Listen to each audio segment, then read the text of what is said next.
But the one that we love, I think there are 2 episodes, maybe 3 episodes. We got the whole thing, and I'm ready to binge it.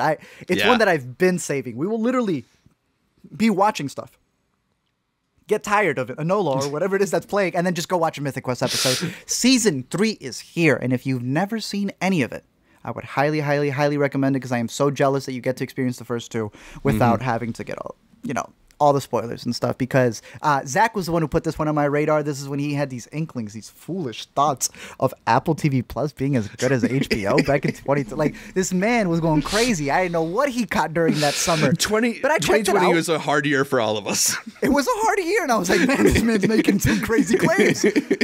But in time, they won Oscars. They've won Emmys, and they've won my heart with Mythic Quest, especially because this is, as Zach has been putting it, the show that you could just put on in the background and doesn't feel like background watching.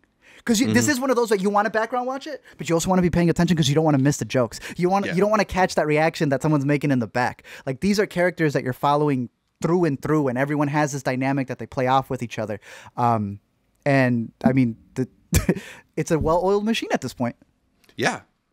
No, that's the thing. It's like, I think that in the first 2 seasons, you can see them still trying to figure out what some of the characters are there for, figure out some of the dynamics, figure out what's funny about all of their characters. And in this season, there's no questioning it, no debating it.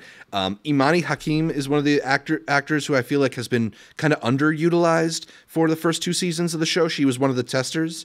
And she's got some funny stuff to do this season. They've paired her a lot with Rob McElhenney, and they make for a really fun group. I really love Charlotte Nickdow, the female lead of this show, who is just... Poppy?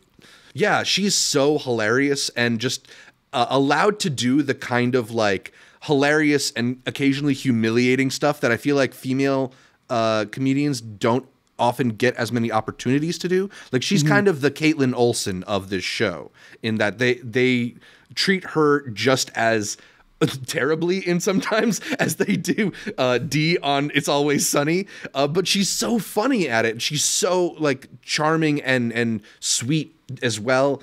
It's just a great dynamic. I was telling you that I think, like, first of all, we talk about it on Intercut a lot. I really love the workplace comedy. I feel like it had been neglected for a little while as a lot of the streamers and networks moved away from the half-hour comedy. And now we see them sort of re-embracing it. There's more and more of these workplace comedies popping up. Stuff like Abbott Elementary that is getting a lot of plaudits. But for me, this is my favorite of all of them at the moment. This is the easiest hang. Wow. This is the most consistently funny. There's no moment where I'm spending time with a couple of characters and like kind of just sort of waiting for Danny Pudi to come back on screen. I like them all, and I've liked pretty much every episode. So it's to me my favorite, just like straight comedy, not counting the shows like Barry, not counting the shows like Atlanta and stuff like that. Just straight comedy. I really, really love Mythic Quest. Can't recommend it more highly.